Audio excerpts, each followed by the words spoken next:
This meeting is being live streamed. All right. Well, welcome everyone.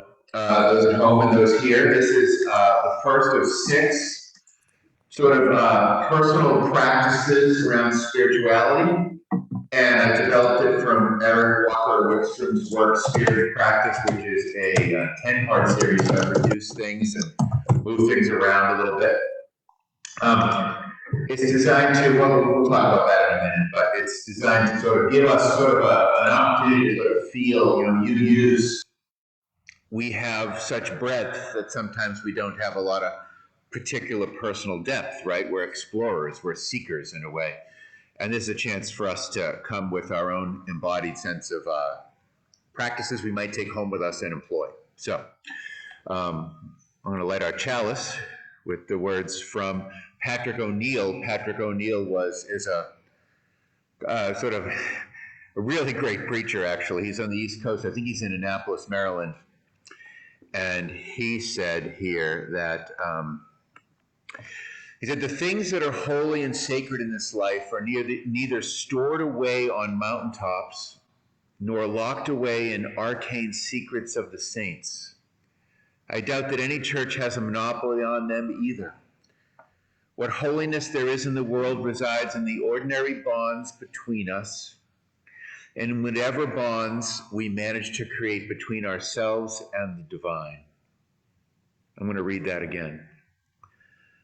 The things that are holy and sacred in this life are neither stored away on mountaintops nor locked away in arcane secrets of the saints. I doubt that any church has a monopoly on them either. What holiness there is in the world resides in the ordinary bonds between us, and in whatever bonds we manage to create between ourselves and the divine. And I light a single candle here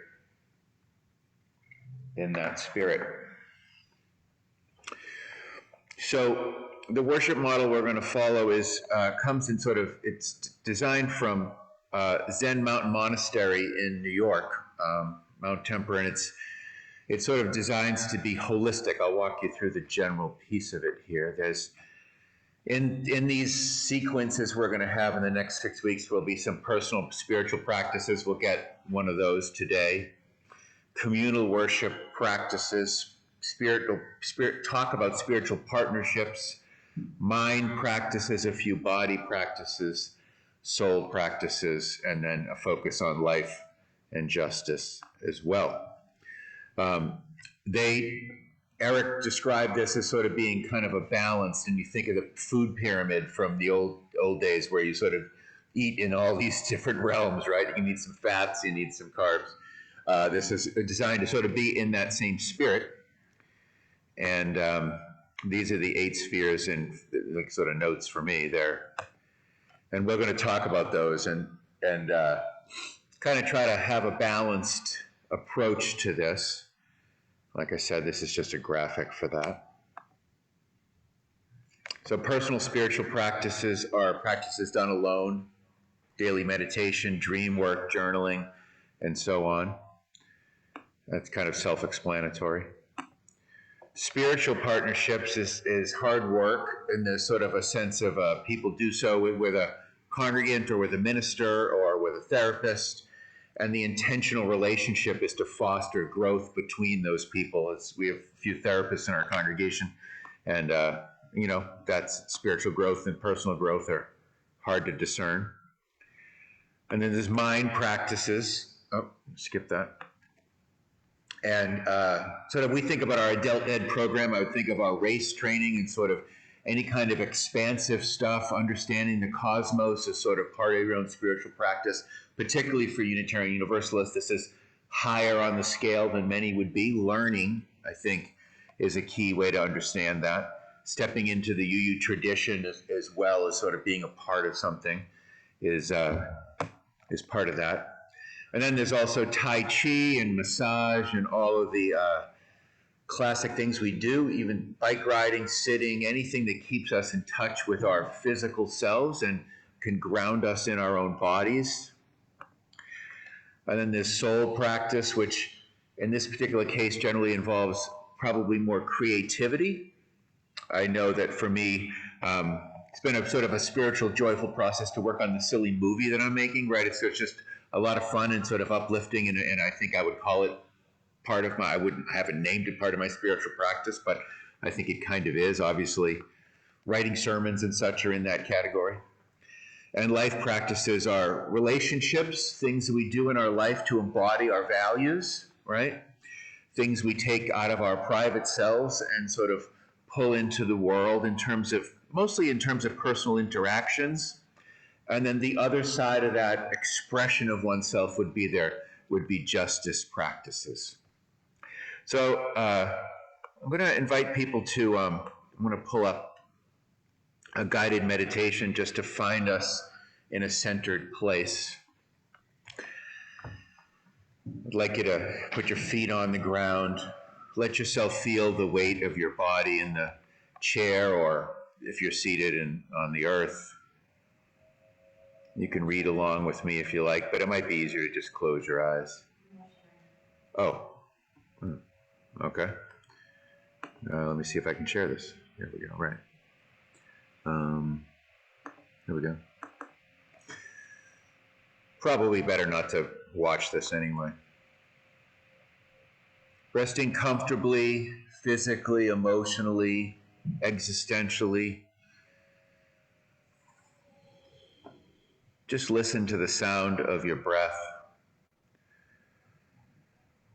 as it enters your body. Absorb yourself in that sound.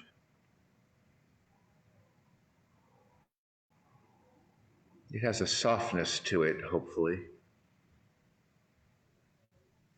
Tune into the sound of your breath as a musician would tune into their instrument. Let it be soft and slow and full. Notice the specifics of how it enters your body, which nostril it comes into. Is one more open than another? Someday you will not be breathing. Someday you will probably struggle with that, but ideally, hopefully, today is not that day. You can hear it if you listen. Trace the path of your breath as it enters your nose and comes down into your throat. Feel the spirit of this act. There probably isn't a more physically spiritual act than just stopping to breathe, which is its own miracle and its own guide, isn't it?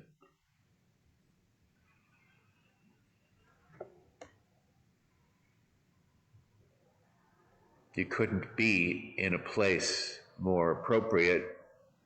You have to be who you are and where you are if you're breathing. You belong here, or you wouldn't be breathing. Listening to the stillness and the simplicity of your breath is such a contrast to all the work we have to do in the world, isn't it?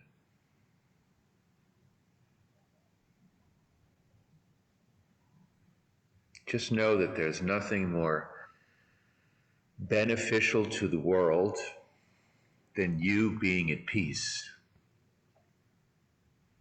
and you feeling the stillness that can lead to purpose.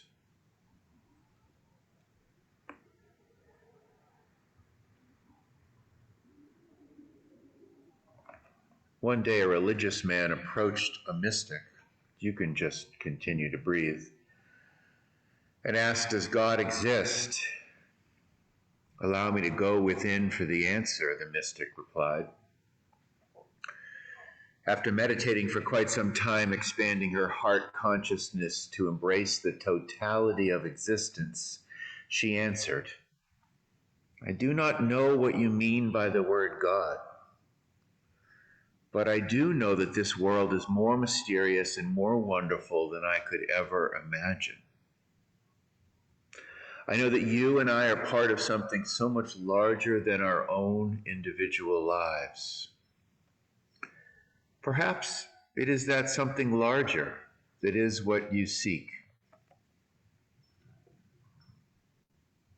Then the religious man approached the scientist. Does God exist? Let me think, the scientist replied. And so she thought. The scientist thought about the vastness of the universe, 156 billion light years, 936 billion trillion miles in diameter, and the almost immeasurable smallness of a quark.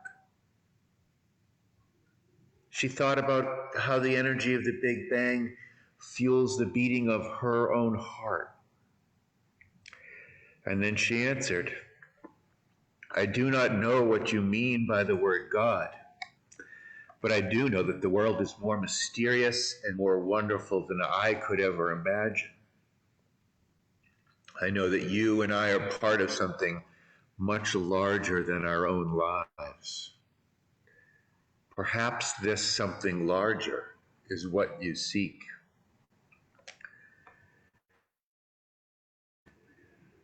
Then the religious man then thought to himself, he thought of what he knows and what he does not know. He thought about how he knows what he knows, how he knows he doesn't know what he doesn't know. He thought about the experience of the world and how it is but one tiny, infinitesimal fraction of all experience. He thought about his dependence on forces larger than himself, and he thought about the interdependence of all existence. He experienced wonder and pondered the mystery of life. And then he knew in his soul the truth of what the mystic and the scientist both said, that he is part of something so much larger than his own life. Turn back for your breath for a minute. Breathing in and dreaming in that wonder.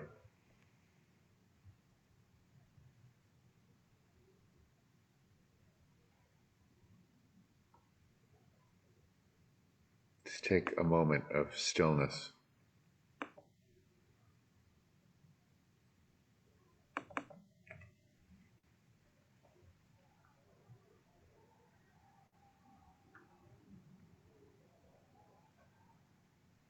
If you put in the chat, if you'd like to have that, I can send that to you. I'll send that to you after we're done. There are beads in back there. If you guys want to grab this, grab one for each of you.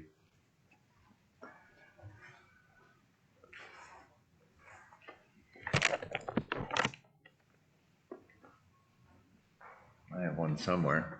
Oh, here we are. So, beads are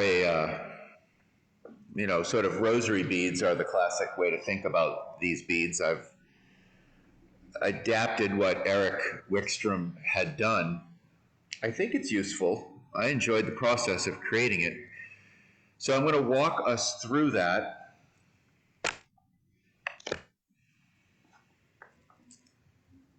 I'm gonna keep sharing, I guess. Am I centered in the screen enough? Okay. So there's 5 colored beads, and then there's 5 beads in between them. I made about 10 of them. I can make more for those at home or for future. I think we'll use these moving forward. I want you to take the metal bead that is to the right of the green one, the small one, the one that's between, the beads that are set between the green and the yellow beads, and I want you to put your hands or your fingers, whatever you're comfortable, whatever hand you're most comfortable holding them with. And just close your eyes and just sort of follow with me. You can cheat down and look at your beads if you like.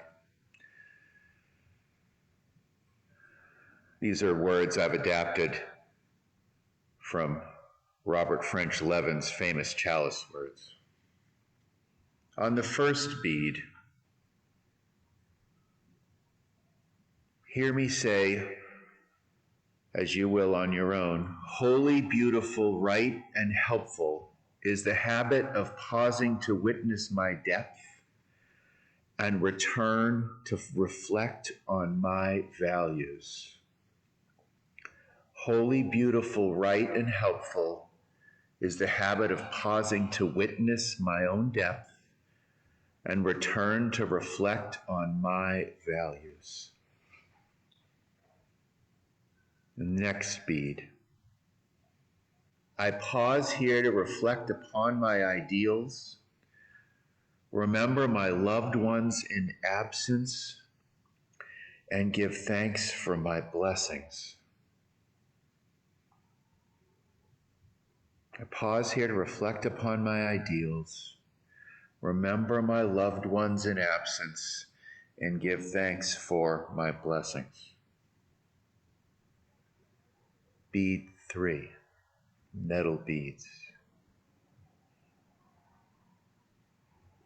As I march through this bead sequence, I will make confession, seek forgiveness, and to be enlightened and strengthened.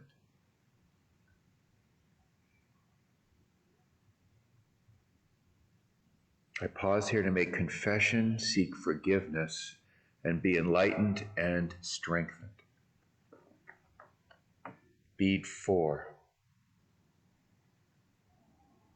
In this quiet moment, I pause to step into the invisible and the eternal.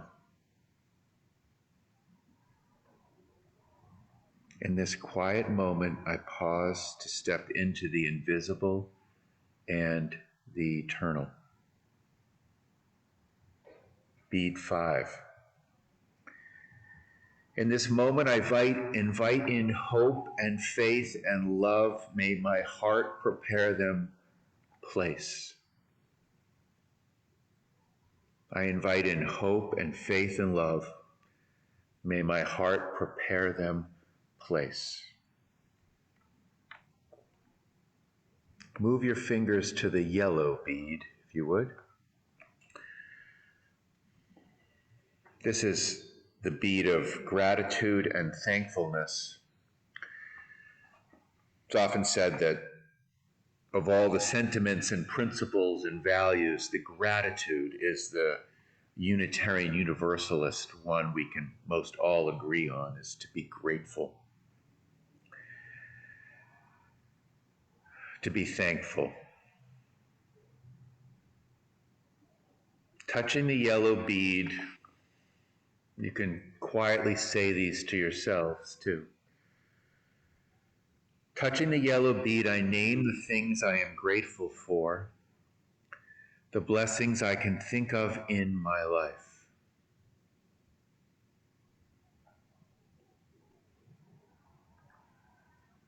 Those at home who can see the sheet will know that there's a spot here. If you are to create this and use this tool as a regular prayer, you might want to jot down things that you say every time that you're grateful for. And then be aware of things that you are recently grateful for, more temporarily, more immediately. But let's take a minute to just be with this yellow bead and be grateful in our own way.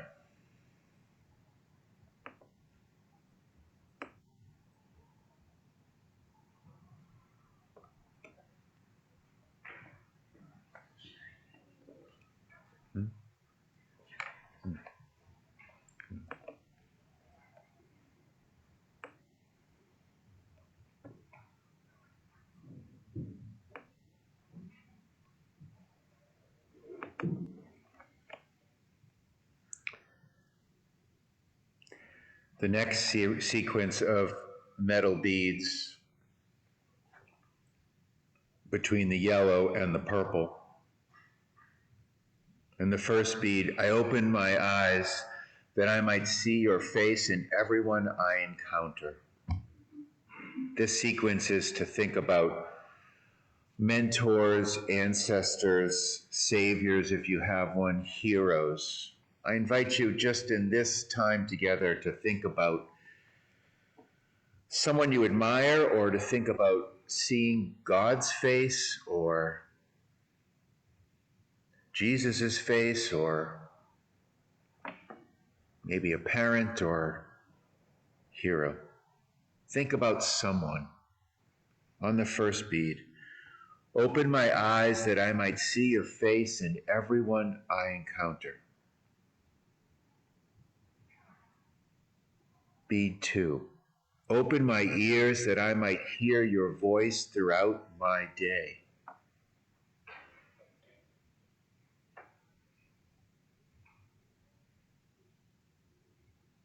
Third bead, open my hands that I might freely give whatever is mine to share.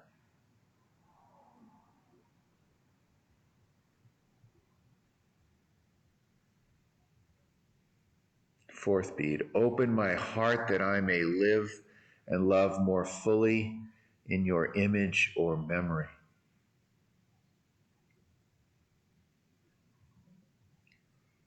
Bead 5, again, open my eyes that I might see your face in everyone I encounter.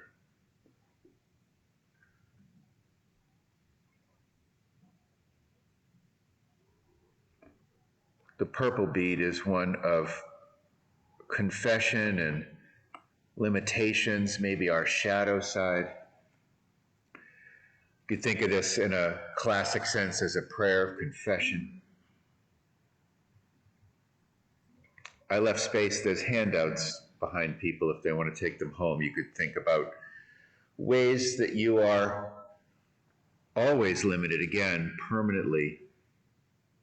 The habits that are always part of your shadow. For me, it's a kind of hastiness. And then again, you could think of things that are temporarily requiring some forgiveness, places you have held yourself back or disappointed yourself. So touching this big purple bead, I name the things that I have failed at or limit me in an open-hearted and transparent way.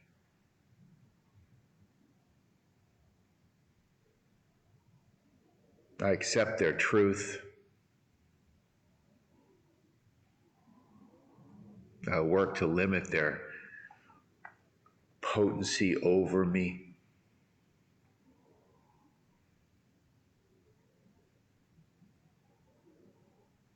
It's a chance to reflect on our inherent human limitations too. Our fears, our petty little hates,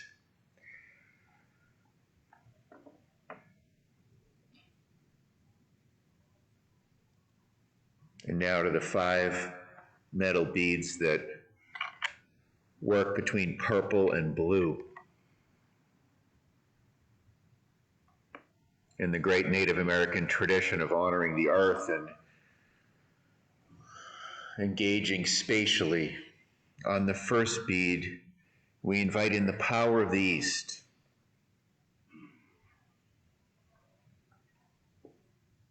I am thankful for the light of the rising sun. Let there be light on the path I walk. Let me always to remember to be thankful for the gift of each new day. For newness on that first metal bead. On our second bead, we invite in the power of the South.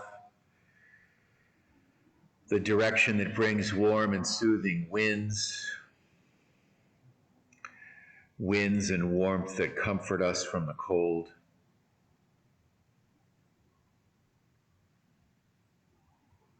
The great south brings warm sun and the ability to be comforted and loved in a way. Our third beat is the power of the west, the direction of the beautiful sundown. We pause here in this spot to remember that there will come a day when each of our suns will go down and we will fade into the larger whole.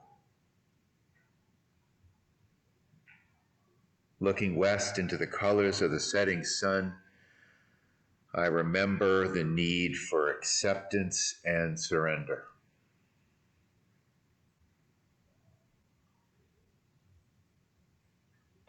With the fourth bead, we invite in the power of the north.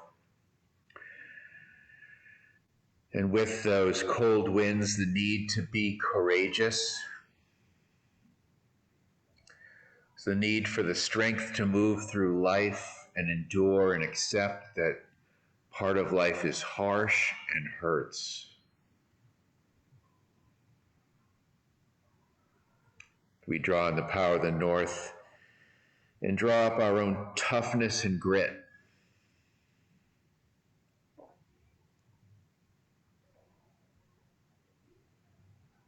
On the fifth bead, we invite in the great spirit of the sky and the grounding of the earth, imagining all that lifts us up and our eyes to the sky and all that holds us to our roots and keeps us grounded. What a perfect place to be, above the ground and beneath the sky. The fifth bead we draw in the power of the great spirit of the sky and the perpetual strength of the earth beneath our feet.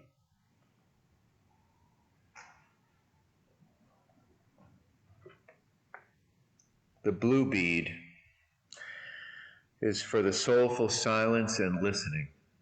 It's a wordless time, a chance to listen to the voice of quiet stillness within us.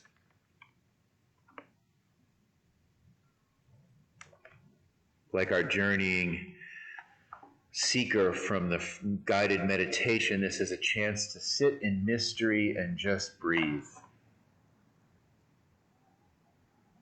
Far too often people think of prayer as talking to the sacred, forgetting that the best part of a conversation is listening.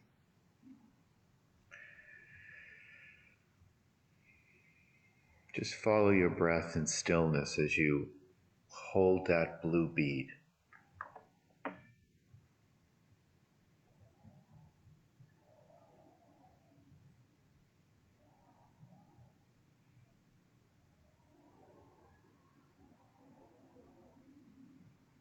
In that blue bead, I want you to imagine all the unknown,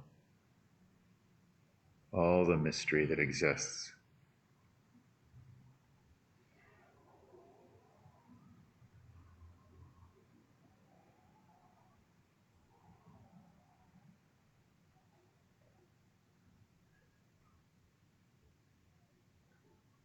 Our fourth sequence of metal beads between blue and red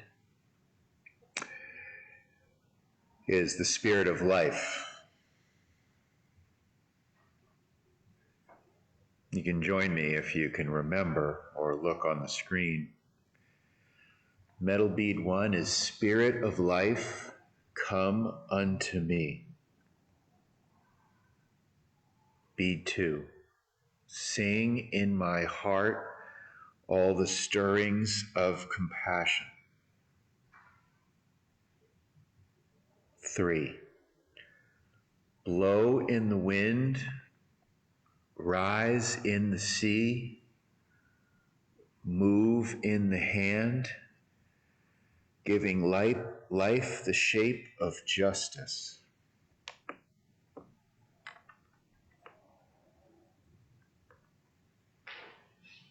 Metal bead 4, roots, hold me close, and wings set me free.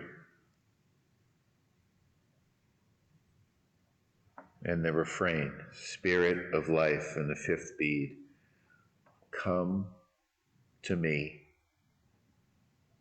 come to me. It is utterly undefinable. Spirit of life, as good a name as ever been raised.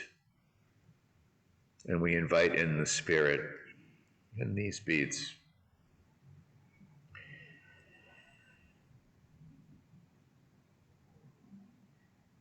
Prayer has to lead somewhere. If your prayer journey is just for your own sake, it's probably a little hollow. This 4th bead, the red bead of justice, is all your concerns for others, friends, community, the world. This is essentially the bead of intercession, to call us to move outward from our own concerns. Holding the red bead, I invite you to prayers for those who are suffering in the world, people in pain, people in need of simple things beyond their control, people who are sick, people who are victims of circumstance.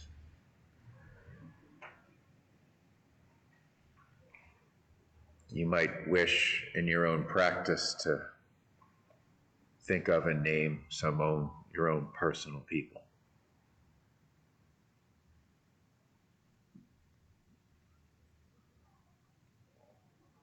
In the 5th and closing sequence of metal beads that brings us back around, I've lifted verses from Buddhism. On our 1st bead, we breathe in, I relax my mind and body. Breathing out, I smile. Breathe along with me. Bead 2, dwelling in the present moment, I realize this is the only moment. Again, bead 3. Breathing in, I relax my body and mind. Breathing out, I smile. Bead 4. Dwelling in the present moment, I realize this is the only moment.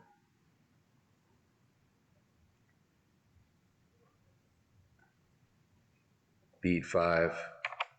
Again, breathing in, I relax my body and mind. And our final words, breathing out, I smile.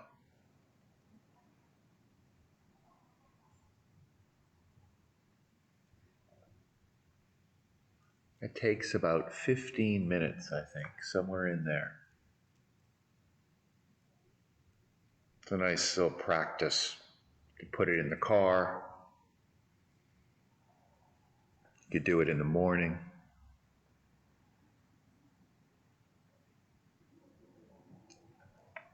Here we are. So our pattern will be to do stuff like this each day, maybe do some physical things. And I just invite people to attend. You'll come in when you can and you'll learn what you might. And I will have this flyer, this particular, I didn't print out the guided meditation, but I'll have some for tomorrow. And this bead practice is beads here, and I'm going to see if I can make some more. I have about 10 of them, so If you're at home and you want to come take one tomorrow, you can, and I'll make more if I need to. So I think any questions or thoughts or hopes or wishes unfulfilled, or I think we'll keep it simple and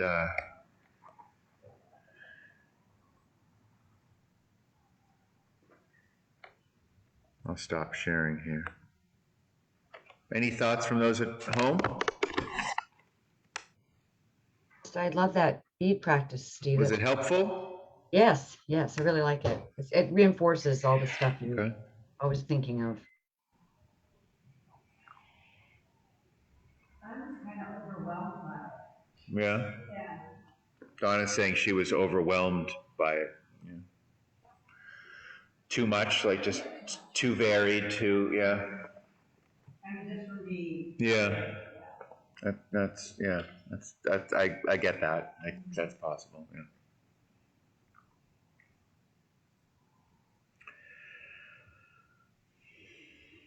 Okay. Amen. Amen. Thank you. Thank you. Thank you. Thank you for being here. Bye. Church tomorrow. You're not off the hook. Yes, I know. This does not satisfy that requirement.